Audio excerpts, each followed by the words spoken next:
കന്യകാമറിയമേ, സ്നേഹവും കരുണയും നിറഞ്ഞ ഹൃദയവും മക്കളുടെ സഹായത്തിനായി എപ്പോഴും കർമ്മനിരതമാകുന്ന കൈകളുമുള്ള മാതാവേ, എൻ്റെ ജീവിതത്തിലെ കുരുക്കുകളെ നിന്റെ കരുണ നിറഞ്ഞ കണ്ണുകളാൽ കടാക്ഷിക്കണമേ.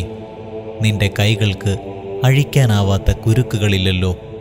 കരുത്തറ്റ മാതാവേ, നിന്റെ കൃപയാലും നിന്റെ മകനും എൻ്റെ വിമോചകനുമായ ഈശോയുടെ പക്കലുള്ള നിന്റെ മധ്യസ്ഥ ശക്തിയാലും ഈ കുരുക്ക് നീ കയ്യിലെടുക്കണമേ. ഇവിടെ ആവശ്യം പറയുക.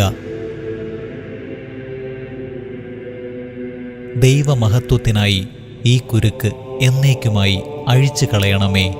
അമ്മേ, എൻ്റെ ഈ അപേക്ഷ കേൾക്കണമേ, വഴി നടത്തണമേ, സംരക്ഷിക്കണമേ. ആമേൻ.